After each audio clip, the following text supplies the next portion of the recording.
Welcome to the IISS. My name's Dana Allen. I'm a senior fellow here and editor of our journal, Survival.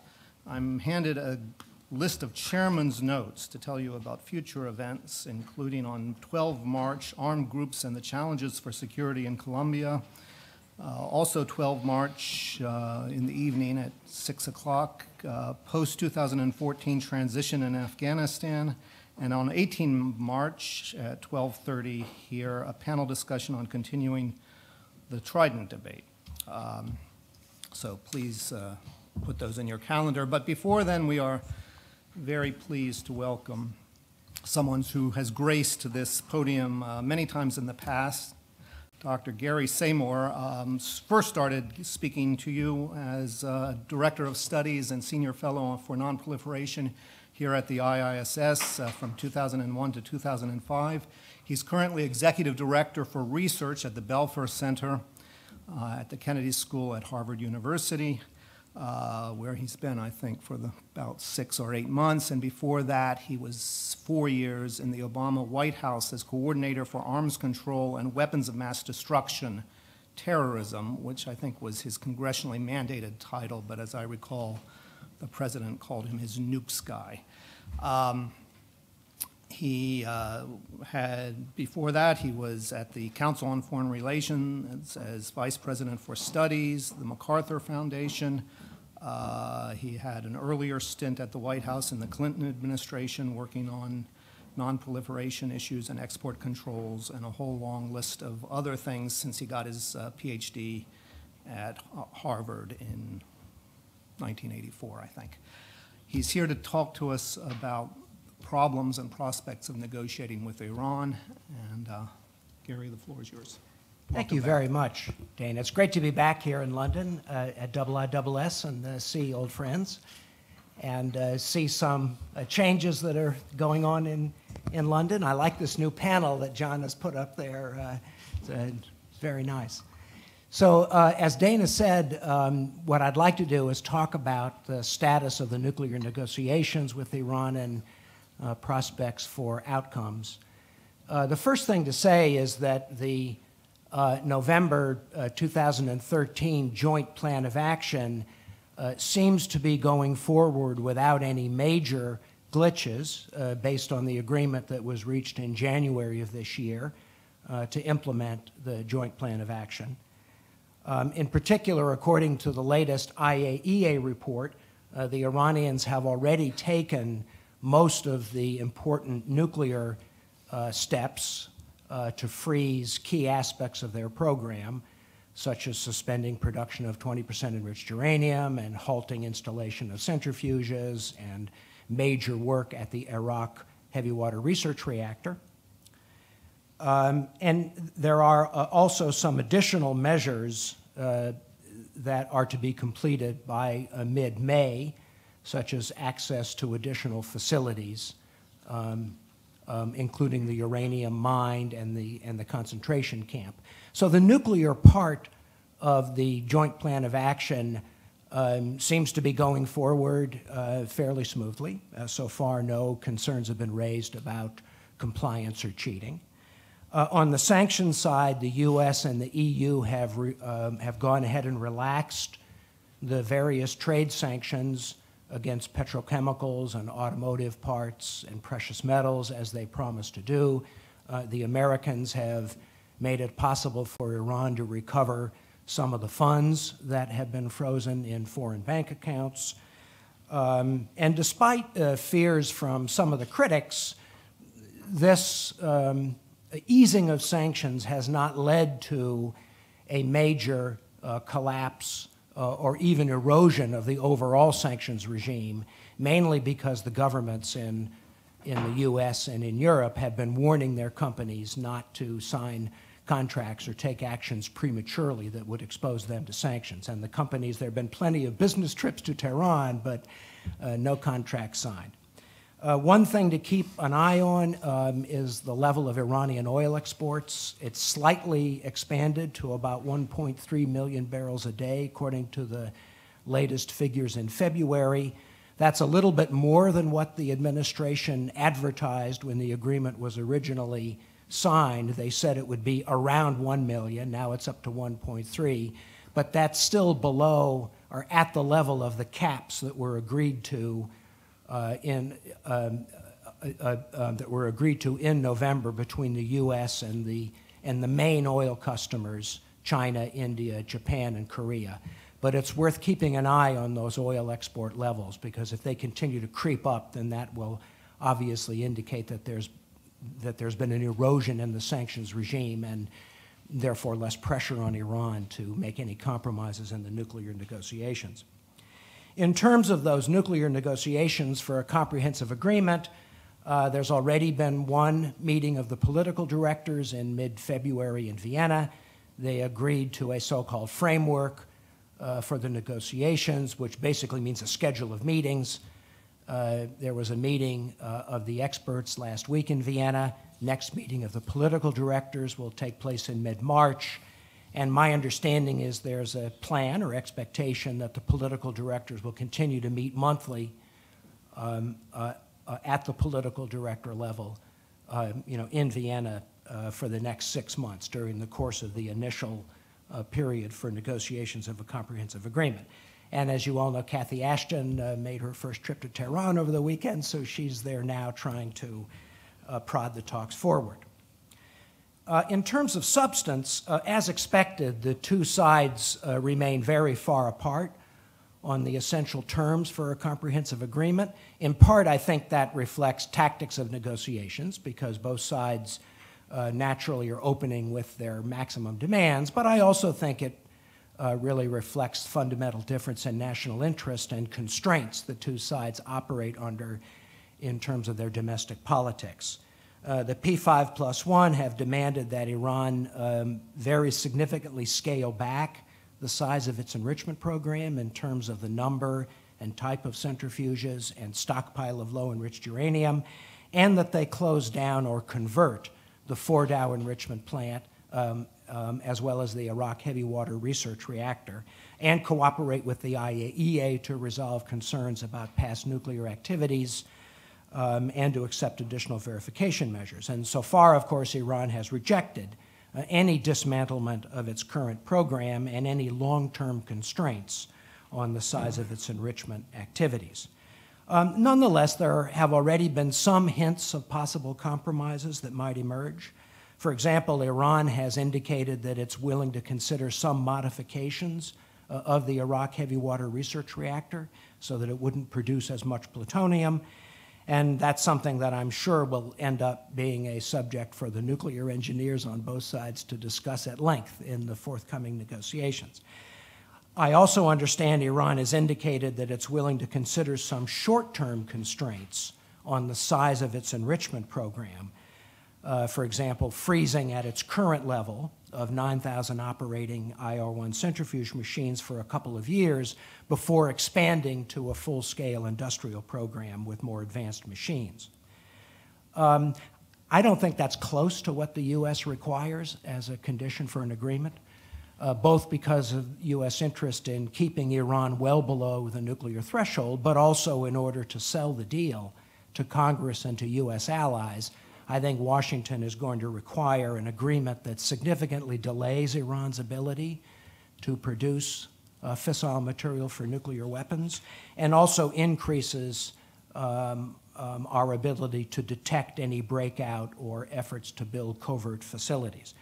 For example, on paper, right now, if Iran used all of its centrifuges and all of its low-enriched uranium, it could theoretically produce enough weapons-grade uranium for a single nuclear weapon in a couple of months, in a few months.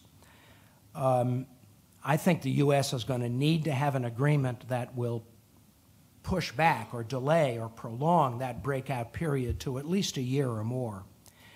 And that can be done by limiting the number and type of centrifuges and the stockpile of low-enriched uranium. And I think the U.S. is going to need to insist that that period of delay be in place for a very long period of time, for maybe 20 years or so, much longer than what the Iranians appear to be prepared to accept in terms of constraints on the program. And as important as limiting physical capacity will be additional measures to verify and monitor Iran's nuclear program in order to detect construction of secret facilities, because in fact that's a much more likely Iranian pathway to a bomb than using its overt facilities. At this stage, it's very unclear that Iran is willing or able to accept those kinds of significant long-term constraints. Some Iranians that I've spoken to who claim to speak on behalf of the Iranian government whisper that the U.S. should be lenient on nuclear terms in order to strengthen the hand of Rouhani, President Rouhani, so that he can achieve a foreign policy victory and lift the economic sanctions and be in a strong position to defeat the hardliners in the next big national elections for the Majlis in November of 2015, and that once he's in a strong position, he will turn Iran toward a much more moderate policy in both domestic and foreign policy. And this might very well be true, but Obama can't sell a nuclear deal on the basis of secret promises from closet reformists. He's going to need to have genuine physical limits on Iran's program in order to defend an agreement and justify lifting sanctions. And as I said earlier, I don't see any reason, I don't see any evidence at this point that President Rouhani can deliver such compromises even if he wanted to. So for this reason, I've been very skeptical that a comprehensive agreement is possible. Nonetheless, I've always thought that both sides would find a way to keep the negotiations going through additional interim measures and additional partial deals, because neither Washington nor Tehran want to return to the previous situation where there was escalation of sanctions, escalation of Iran's nuclear activities, all of which made the risk of a military confrontation greater. And so therefore, I think when the interim agreement, when the first 6 months of the interim agreement expires in July of this year, I expect that it will be extended by mutual consent for another 6 months, although I do think there'll be opposition in both Washington and Tehran. And I've always thought that in January of 2015, when the Joint Plan of Action expires, the two sides will come up with some mechanism of partial agreements and interim steps in order to extend the diplomacy. But I've become concerned that the Ukraine crisis may very well have changed that calculation. In particular, if President Putin goes ahead with his apparent intention to annex, take over the Crimea, I think the U.S. and the EU will be forced to impose some significant sanctions against Moscow, and the Russians will, of course, retaliate. And all of this will lead to at least the appearance, if not the fact, of disarray within the P5+1, and I think naturally lead people in Tehran to be much more reluctant to make any painful nuclear concessions until it becomes clear how serious the fallout is between the West and Russia. And I think it's even possible that the Iranians might calculate that they could be more able to walk away from the nuclear negotiations if they think that the Russians are not willing to go along with additional sanctions against Iran and might even be willing to find ways to circumvent sanctions. You've all heard about some of the discussions between Moscow and Tehran for oil deals in exchange for nuclear power plants and weapons and so forth. And depending upon how grave the confrontation is between the West and Russia, I think there's a real danger that it could very dramatically affect the course of the nuclear negotiations. So in conclusion, I continue to think that a comprehensive nuclear deal is unlikely because the two sides, mainly the U.S. and Iran, are very far apart on the essential terms of an agreement, both the magnitude and the duration of constraints on Iran's nuclear program. But I've thought that the two sides would be able to find some formula for keeping the diplomatic process going after the expiration of the Joint Plan of Action in January 2015. But I'm now concerned that the Ukraine crisis, if it continues to get worse, which at least now appears to be very likely, I think it could, A, make even agreement on partial deal more difficult and could actually lead or could help to facilitate a collapse of the negotiations if the Iranians judge that they're in a much stronger bargaining position and they're able to walk away from the negotiations and resume the nuclear program with much less risk of additional sanctions. So, of course, that doesn't mean the end of the world. There's still, room for the U.S. And for the Europeans to try to pressure Iran back to the bargaining table through additional sanctions. But I do think it will mean that another opportunity to negotiate a settlement has been lost. I'll stop there. Great, Gary. Thank you very much. I was going to ask you a first question, which you've already answered with your Ukraine quota. So I will therefore open it to the floor when I'm sure we'll have a lot of discussion, starting right here. Who has the microphone? Please identify yourself before you ask your David question. Blair, Daily Telegraph. You mentioned that the objective of the Americans will be to lengthen the breakout time to a year or more. Could you be specific? How many centrifuges would Iran be allowed to have if that were the goal? Well, just to make clear, it depends on the type of centrifuge. So if you're talking about the IR-1, which is the current version that the Iranians are using to enrich, you're talking about a couple of thousand, like on the order of 3,000, and that's without any stockpile of low-enriched uranium. Because if you're starting from low-enriched uranium, then of course you can produce highly enriched uranium much faster than if you're starting with natural uranium. So something on the order of 3,000 IR-1 centrifuge machines without any big stockpile of low-enriched uranium, or it could be 1,000 of the more advanced IR-2M machines, which are about 3 times more efficient than the first generation. So it's really, you can achieve the objective of a 1-year breakout time a lot of different ways technically. And I think the U.S. would naturally have a preference for keeping Iran limited to the more primitive machines. I assume the Iranians would have a preference for being able to deploy the more advanced machines. But I think that's a technical detail that probably is not that important to the politics of a deal. I think that the U.S. could accept and could defend a deal that created a 1-year breakout time. I'm very skeptical that the Iranians would be willing to sacrifice what they've achieved right now. I could be wrong, but I just don't see any evidence of that right now. Alex Nickel.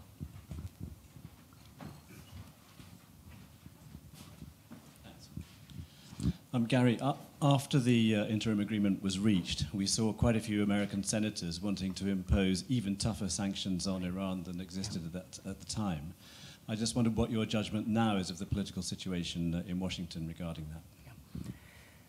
Well, I think, first of all, there still is deep suspicion in Congress about this agreement, and I think there still is a lot of appetite to increase sanctions against Iran. And in fact, I think the threat of additional sanctions is one of the most effective tools Washington has to try to come to an agreement.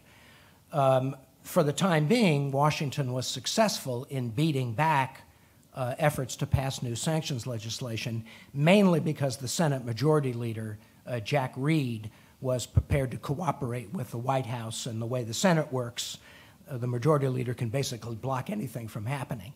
The question then will be in this summer, when the first 6 months run out, which will take place in late July, whether or not people in Congress will be able to force new sanctions legislation on the White House. I think it's unlikely, mainly because I think at that point Washington will be deeply engaged in a highly partisan efforts in the run-up to the midterm elections, and I think the debate over sanctions will quickly become a partisan issue, with the Republicans pushing very hard for new sanctions and the Democrats not willing to agree to it in order to defend the White House and for fear that that would lead to the end of negotiations. So I think the White House will get past the July deadline with a struggle, but I think, again, since Jack Reed is going to be running the Senate, I think. You mean Harry I'm Reid. sorry, I meant Harry Reid. There is a Jack Reed. There is a Jack Reed, senator from Rhode Island. So I think Harry Reid would be able to, continue to block in July. In January 2015, I think it'll be much more difficult unless there's some genuine progress, unless there's some concrete agreement on some element of the nuclear issue which the administration can point to as evidence that the diplomatic track is producing some results. And so my prediction is that as we get closer to the to the real deadline in January, toward the end of this year, there's going to be a lot of scrambling around if it becomes clear that a comprehensive deal isn't possible. I think the diplomats will be looking at whether or not they can pull out one element of a comprehensive deal as a standalone partial agreement. For example, the thing that is obviously, it seems to me, the easiest, if you look at all the nuclear issues, probably the easiest to deal with is the heavy water research reactor, because the Iranians, A, have already agreed that they're prepared to make some modifications, so we're talking about the details, and B, they're so far away from producing plutonium for nuclear weapons that it's much easier for them to give that up as opposed to the enrichment program, which is much closer to giving them a nuclear weapons capability. So of all the sort of issues out there on the table, I would think the heavy water research reactor would be the easiest one to break out as a standalone partial agreement in exchange for additional sanctions relief. The lady in the second row here, please. Sharon Tabari, journalist and advisor at the Legatum, Iran advisor. I was wondering, if there's a standoff between Russia and the West, how concerned would Russia be about a nuclear Iran then, and what role that will play in its policies towards supporting Iran in its nuclear program? Why don't you pass the microphone directly to your back? Thanks. Well, it's a good question. I start with the assumption that Moscow would prefer that Iran not have nuclear weapons, and that the Russians, even though they may not share exactly the same assessment as the United States, they do understand that the purpose of Iran's program is to create a nuclear weapons capacity. So there's actually little disagreement between Washington and Moscow on what the issue is. But I don't think a standoff, the question you're asking, and it's a good question, is if the confrontation between the U.S. and Russia over Ukraine escalates, how will the Russians retaliate? How will they take action to respond against this next wave of sanctions that are likely to be imposed? And I can't answer that question. The Russians might very well choose to keep the Iran talks as a last resort, because presumably the sanctions that will be imposed against Putin if he does go ahead and annex Crimea, presumably they won't be everything. Presumably the Europeans will not be willing to use all the sanctions available for good economic and political reasons, and the sanctions will be a step, but not everything that's available. And the Russians, I'm assuming, will retaliate in a way that also keeps something in reserve. And the Russians may very well keep their cooperation in the P5+1 in reserve as a threat to retaliate if the U.S. really, starts imposing sort of Iran-style financial sanctions against Russia, which is difficult to imagine. Especially given European, dependence on Russian energy supplies. But what I worry is that we seem to be on a trajectory, between Washington and Moscow, which is, clearly going to, get much worse before it gets better, because I don't think it's likely that a diplomatic agreement to avoid annexation of Crimea is likely. Putin seems to be determined to go ahead, and I think, under those circumstances, Obama will have no choice but to carry out his threat to sanction Russia. But the point I'm making is that sitting in Tehran, I think the leadership, as they see this play out, they'll have every incentive not to do very much until they see exactly how bad it gets, and it may lead them to calculate that they don't need to make any nuclear concessions at all if it looks like the P5+1 unity, which has been fairly strong up to now, is falling apart. Steve Steckler, Reuters. It's clear you made it clear that Rouhani wants some type of deal, but what about Khamenei? What do you think his real position is on this? Could you pass the microphone to Klaus Becker, who's to your right? Well, of course, I don't know for sure. I'm only sort of projecting, right? I've never even met, Supreme Leader Khamenei. But my assessment is that he, deeply believes that the United States is determined to destroy the Islamic Republic, And I think he believes that having nuclear weapons, or at least the capacity to produce nuclear weapons, is necessary to defend the Islamic Republic as well as project Iran's dominance in the region. So I think my assessment is that he's much less willing than Rouhani to sacrifice Iran's nuclear program, even for tactical reasons. I mean, the argument of Rouhani and the people around him is, let's temporarily give up or limit our nuclear program so that we can rebuild the economy. And then a couple of years from now, when we're strong, we can go back to building nuclear weapons. In other words, let's take a temporary break. I'm not convinced the Supreme Leader's capable of that kind of enlightened, far-reaching thinking, because I think his fear of the U.S. and concern about, he's always had this great concern that if he makes a concession on the nuclear issue, that'll only whet Washington's appetite to make demands on other issues, whether it's Syria or human rights or whatever. So I think he's much more stubborn and resistant to compromise than Rouhani is. But as I say, that's just based on my sort of, projection of his thinking. I don't have any direct evidence to prove that. Klaus. Hi, Klaus. How are you? Hi, Gary. Klaus Becher, member of the Institute. I have heard the argument used, and probably used it myself in the past, that one could live with a nuclear-capable Iran, and one could also live with an Iran that has medium and long-range missiles, but one cannot live with an Iran that has both. Could you maybe comment a bit on how this weaponization and arms control aspect is dealt with, in addition to the non-proliferation negotiations that you covered in your very good presentation? Let me say a few things about what nuclear capable means, because I think there's been tremendous confusion about that phrase. I mean, Iran already has a nuclear weapons capability in the sense that they have the basic technology. We know that if they made a political decision to build nuclear weapons, they could do so within some period of time. And that involves both the production of the fissile material and then the actual fabrication of a nuclear device. How long it would take, who knows? I mean, Obama has said publicly a year. That's based on a variety of assessments. But whether it's a year or 18 months or 2 years doesn't really matter very much. They have a nuclear weapons capability, and we can't take that away unless we occupied the country and rounded up all their nuclear scientists and gave them jobs in California or London. So really what we're talking about is whether they have an exercisable capacity, that how quickly they can produce nuclear weapons, and in particular, how quickly they can produce fissile material. And as I was saying, on paper, they now have the ability to produce a significant quantity within a few months. I think to defend an agreement, Obama's going to have to show that he's delayed that breakout time to a year or more. And that, in theory, would give the U.S. and U.S. allies plenty of time to detect and then respond, that is to say, bomb nuclear facilities so that they wouldn't be able to produce fissile material.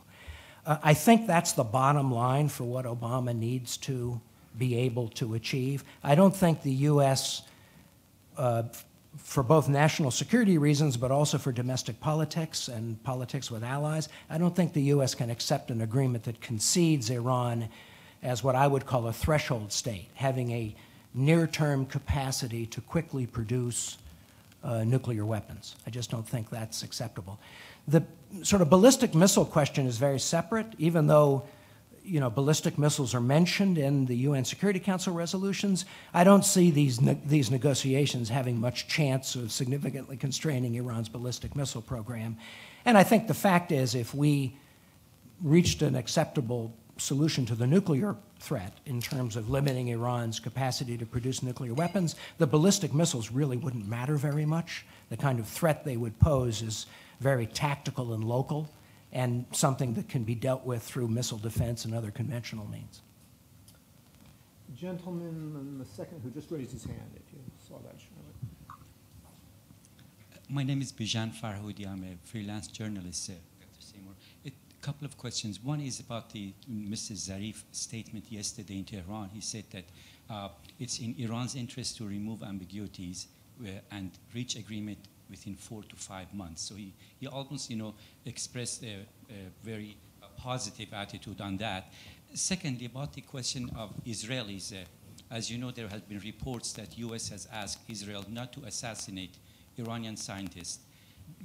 What would Israel do if now they cannot liquidate Iranian scientists? What option do they have to slow down Iran's nuclear program? If you remember, there were some bombings in Iran in some of their missile centers, and Iran called it, just human error. Didn't even call it sabotage. Thank you, sir. So on Foreign Minister Zarif's statements, I mean, my understanding is that he and others are saying that it will be very difficult to extend the interim agreement in 6 months in the summer of this year because of opposition from hardline skeptics inside Iran. And so what the Iranians are arguing is, as I understand it, or people like Zarif are arguing, is that we need an agreement quickly, because without that, this whole enterprise may be jeopardized. So therefore, please be generous. Please don't humiliate us by asking for us to accept, dramatic constraints on our nuclear program. And, as I said, that may very well be true, but I don't think Obama can take that to the bank. So I don't think it's going to be very persuasive to the United States to, be lenient on Rouhani so he can defeat his domestic opponents. Although I do think it's interesting that the Iranians are inviting the United States to conspire against, one faction against another. I don't think that's a very smart game for the U.S. to get involved in, because we're not smart enough to play that game. In terms of the, covert operations by the Israelis, it's hard for me to comment because I don't know anything about the conversation. But just to say, I do think that for the time being, I think the threat of an Israeli military attack is now in the background. And I think one of the questions that Prime Minister Netanyahu will have to make in 6 months' time or a year's time is how hard to press his allies in the United States to press for additional sanctions. I think the effort most recently to get additional sanctions failed in a way that was quite embarrassing for people in the U.S. that lobby on behalf of Israel. And so I think there may be some question for the Prime Minister on whether or not to make a very hard push in July and wait, or to wait until January, when the conditions for pushing for additional sanctions will be much better if there's no progress in the negotiations. And that's a judgment that Prime Minister will have to make. And I think it will depend a great deal on where we are with the peace process as well. As you know, the U.S. has said that it's planning on putting forward a framework for peace between Israel and Palestine, and that will put pressure on both the Israelis and the Palestinians to agree to at least accept the framework as a basis for negotiations, even though they're obviously not going to accept every detail of it. So I think they'll be running parallel to the nuclear negotiations with Iran. They'll be running a process of U.S. efforts to try to mediate a settlement between Israel and Palestine, and that will also influence the Prime Minister's judgment, especially if he has to form a new coalition as part of agreeing to the U.S. framework, which I think is a real possibility. And so Prime Minister may be very deeply engaged in managing domestic Israeli politics in a couple of months, which is another reason why he may decide that it's better to hold his fire and wait until January 2015 to press for new sanctions. I was just about to ask what exact line of linkage you were drawing between Israel-Palestine and the Iran issue, but you're just saying it will make the Prime Minister more cautious in your view, is that? Yeah, I think so. I mean, I'm no expert on Israeli politics, but my understanding is that if the Prime Minister accepts the U.S. framework, he may very well have so much opposition from within his party and his coalition partners that he's forced to form a new government. And that obviously will change the internal deliberations in Israel on the question of Iran, and in particular, the question of using military force. In a more dovish direction. In a more dovish direction, yeah. Okay, that's interesting. Edwina Moreton, who's right here. Hi, Gary. Hi, Edwina. It's great to see you. I'm glad you're still gracing these events with your presence. We've talked about these things in the past, but you mentioned, even leaving aside Ukraine, before all that blew up, you mentioned the gap between the two sides. And one of the areas you mentioned, which you didn't expand on very much, was the additional verification and monitoring. Yeah.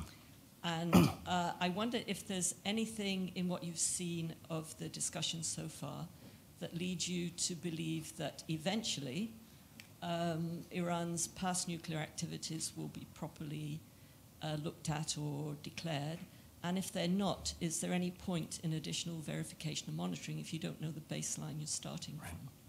Edwina, can you hand that to, well, actually, can you come up, Charlotte? Charles Vivian, who's reached his hand out right there. Thanks. As usual, an excellent question. Let me try to answer by first saying that I think it makes sense to logically make a distinction between, on one hand, activities that would shed light on Iran's past nuclear weaponization program versus activities that would be designed to detect future weaponization programs. And I think there's a logical distinction, although the two are connected, as you suggest. And certainly, some people argue that unless you get the confidence about the past, you're not going to have, that's a sort of demonstration of Iran's willingness to agree to comply with any future agreement. And I think there's some truth to that, although I think if Washington had to do a trade-off, I think that they would naturally emphasize measures to help detect future attempts by Iran to build secret facilities or carry out secret weaponization work, as opposed to forcing them to admit what they did in the past. And I think the big problem the Iranians face is that from the late 90s to 2003, they had the Persian version of the Manhattan Project underway. I mean, it was a very well-organized and funded and comprehensive nuclear weapons program, which is evident to everybody who's looked at the documents that have now been revealed. I don't see how the Iranians can ever admit that, because it would put the lie to their public statement that the program is peaceful, and it would just shatter the effort that they've tried to put forward as a justification for everything they're doing. So if there's going to be an agreement on past activities, it'll have to be based on some acceptable cover story, which comes close enough to the truth without being the full truth. And of course, there are many different versions out there. And many different versions have been used in the past. There's the renegade scientist theory, which we've seen used on a number of occasions. I mean, another version I've heard one Iranian say is that, in order to defend ourselves against American nuclear weapons, we had to understand how they work. So therefore, we were conducting research to understand how nuclear weapons. So that's another kind of defense against nuclear weapons theory is another one. If there is going to be a resolution of the so-called possible military dimension or, weaponization activities before 2003, it's going to have to be based on some explanation which allows the Iranians to retain a little bit of their pride, and it's close enough to the truth so that we can say that they've acknowledged what they were doing. But I would put I'd put more emphasis on, on detecting future activities. And I do think there are a number of things that could be demanded, including, more access to procurement activity, more access to scientific research, and in particular to the research that people are doing who we know were deeply involved in the program. So I would put more of a focus on future activities. And I think that's an area where the Iranians are likely to be more flexible than physical limits on their nuclear program. But I think the problem is that they may not be willing to accept the kind of length of time that we would like to see for those additional verification measures to be in place. Because they will, at some point, they'll want to be able to be relieved of those intrusive measures so they can go back to building nuclear weapons. Charles. Charles Vivian, thank you very much. You alluded briefly to the economic situation in Iran. I mean, clearly the economic situation, the deteriorating situation of the economy was a factor in Iran coming to the table. To what extent, or rather, what is the state of the economy at the moment, and what extent actually is it still deteriorating and will remain an increasing pressure point for the Americans and the Allies to deal with? Yeah, it's a very good question, and I think the best way I can answer that is, I think there's a political answer, and I think there's an economic answer. From a political standpoint, I mean, if I'm the supreme leader, the situation doesn't look particularly desperate. Yes, people are suffering, but there's no riots in the streets over the price of chicken. So from that standpoint, it doesn't appear as though the current level of economic damage poses a threat to the survival of the regime. And I mean, my view is that until that happens, he's not going to feel compelled to make painful nuclear concessions.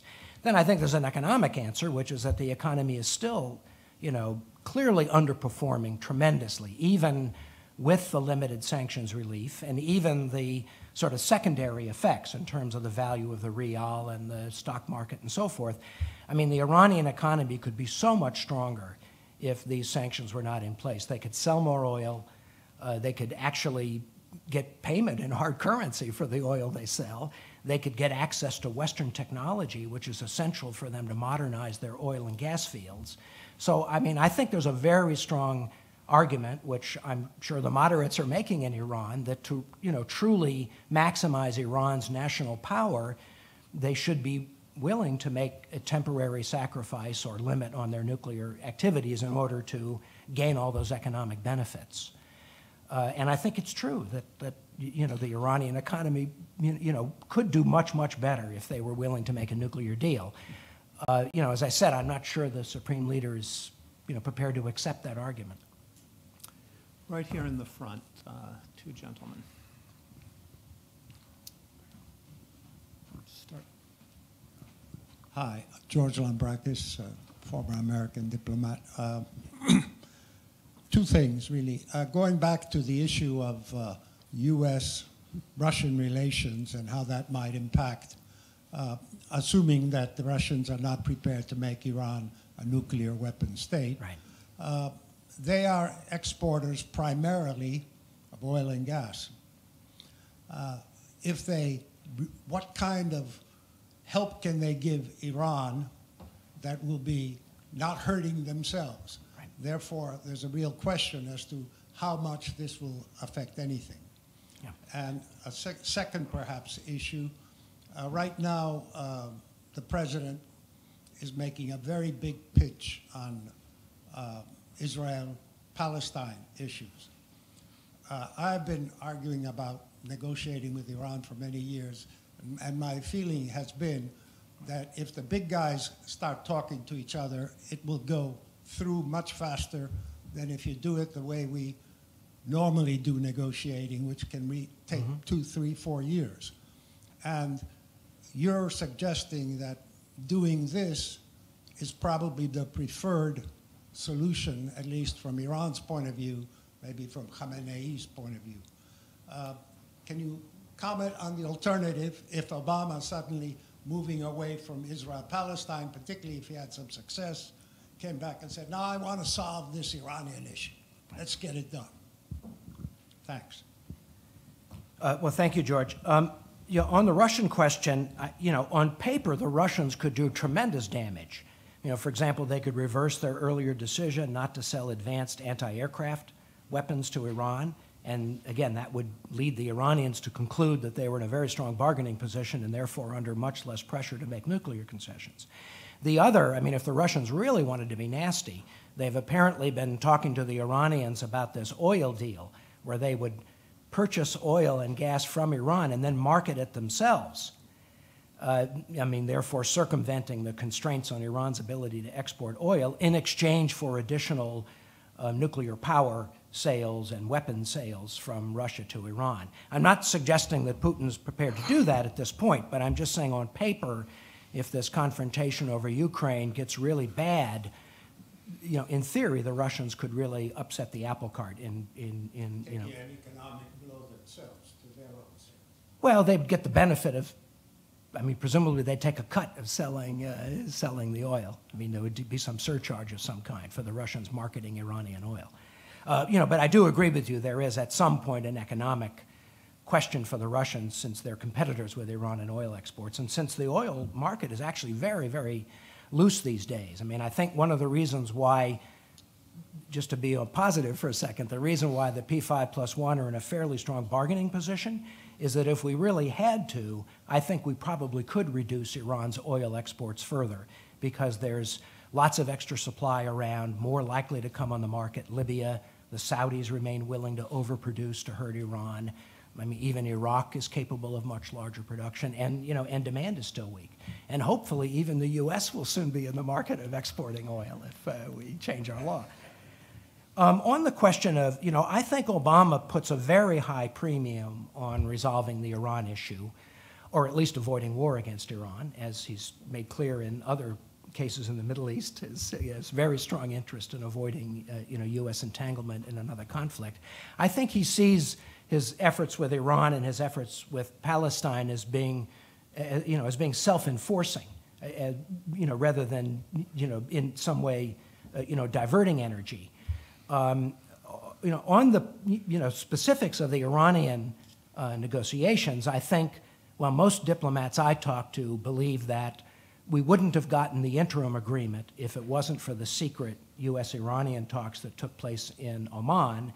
And I think people still believe that without a bilateral U.S.-Iran track at whatever level, you're not likely to see progress in these P5+1 talks. So I think the expectation is that as we continue the process and as it becomes clear that the two sides are too far apart to come to an agreement in the P5+1 forum, there will emerge, whether secret or open, I would prefer open, but there will emerge some kind of bilateral U.S.-Iran track, in order to try to work out a compromise that then could be brought to the P5+1 for ratification, and with minor modifications, which is essentially how the joint plan of action emerged. Gary, let me interject something here. You were just referring to President Obama's palpable reluctance to get involved in military conflict. And as we were discussing before this meeting, there's all sorts of connections that are being made, especially in American political debate, about the baleful consequences that has. And one extreme theory is that it emboldened Russian action in Crimea. But I wonder if you would say something about that. Do you think that the military option is maybe tooth-sheathed to have useful effect, or? So again, this gets into psychoanalysis, right? Because this depends on what the supreme leader's calculation is, and I'm only projecting. But I think he decided in 2005, when he reneged on the agreement with the Europeans, that he could proceed with the nuclear program cautiously without incurring a U.S. attack, because he believed that the U.S. was bogged down in Iraq and Afghanistan and didn't have the appetite for an additional military conflict. And that calculation has proved to be accurate. I mean, both President Bush and President Obama have resisted the option of attacking Iran directly or indirectly. I mean, both presidents have applied pressure to Israel not to carry out a strike on their own. So I think, again, this is my projection. I think the supreme leader believes that he can carry out some nuclear activities without triggering an American attack. But I also believe that he thinks that other nuclear activities run a high risk of triggering an American attack. And the only explanation I have for why the Iranians have avoided some of the things that they could technically do, they could produce 90% enriched uranium, even under the guise of civil uses. They could have operated their 1,000 advanced centrifuge machines earlier. They could resume secret nuclear weapons research, or start to build another secret enrichment plant. My assumption is the reason why he hasn't done any of that is because of fear of triggering an American attack. And I think that fear is justified. I think that despite Obama's obvious reluctance to attack Iran, I think there are some things Iran could do in the nuclear area that would, in fact, lead to a U.S. military attack. And I don't think there's been as much communication between the two sides as there should be about where exactly those lines are. So in my view, I think that military deterrence still operates in terms of constraining Iran's nuclear activities. And if the negotiations break down, I think Iran will continue to be constrained by fear of doing something that would trigger a U.S. attack. So I think that if the talks break down, the Iranians will resume activities and they'll continue to cautiously creep toward a greater capacity, but I don't expect them to rush toward building nuclear weapons because the risk of that leading to a war with the United States is too great. Thank you. Yes. Mehrdad Konsari, I'm a former Iranian diplomat. I want to sort of stress the fact that I think looking at it from the Iranian side, the economic situation, the dire economic situation, is a very, very important component of this. The fact that the Supreme Leader has gone along with these negotiations is basically due to the fact that this sanction regime has broken the back of the Iranian economy, and there is a genuine desire on the part of particularly the Rouhani government to reach some sort of an agreement. And the fact that Zarif keeps beating on, or harping on this fact that maybe what he said today to in his press conference, that maybe we can even reach an agreement before the 6 months period, is the fact that they need that. Public expectations since Rouhani was elected is high, that somehow the economy will be improved.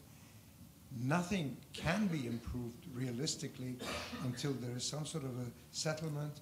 And if this settlement in July is to be prolonged, then the kind of matters that you alluded to for strikes and public protests could very well become a reality. And there is also another factor, which is that the Supreme Leader, contrary to times before, whether 2005 or when Khatami was elected in 97, doesn't have additional options. That he is forced to go along with this. But my question is that if this scenario over the Ukraine proceeds as you suggested, which is likely to, and there is some sort of a quarrel between 5+1 parties, what incentive in these circumstances would Iran have for wanting to accept any kind of Russian overtures if, at the end, they are not able to circumvent the sanctions? Because anything in terms of delaying the discussions would delay the, the resolution of a problem which they are basically suffering from, and which is the reason why they're in these negotiations. Thank you. Thank you. First of all, I completely agree with you that the Rouhani government is very anxious to conclude an agreement in order to lift the sanctions and revive the economy. I completely agree. Which means that they could be much more flexible. Well, that's the question. The question is whether they have the authority to pay the price for a, for a deal. And as I said, I think Obama is compelled, both for reasons of national interest and reasons of domestic politics and foreign policy, to demand a very steep price. And I'm just not clear to me that Rouhani will have the flexibility to pay that price. I hope you're right. I hope the Supreme Leader has been persuaded, but we'll have to see.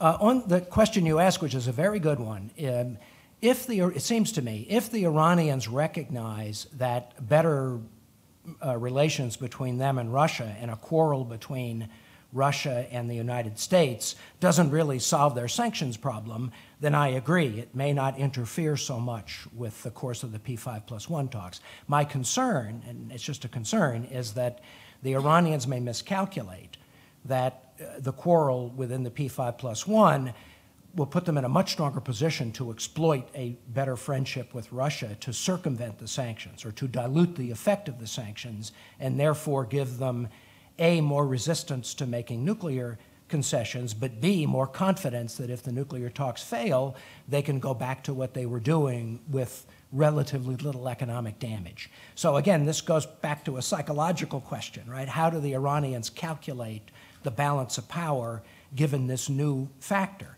And I mean, I don't think here in my sense from being here for a couple of days is that I don't think people here in London quite recognize the the strong feelings in Washington about what the Russians have done in Ukraine, and the sense that the political pressure on the White House to do something very strong in response I mean, obviously not military force, but very strong economic sanctions. And even if those sanctions are diluted by the Europeans, which they will be, I still think there's a risk that Putin will feel he has to retaliate and we'll get into one of these escalation cycles between the two capitals that will create a very bad situation. Dr. Samore has stopped here on his way to the airport for what I think is probably the last flight back to Boston. So there are a few people who asked for the floor who I'm going to have to disappoint. Gary, we're always pleased to have you come by here, as I think is shown by the full house you've attracted. And I'm sure they'll all join me in thanking you for another splendid presentation.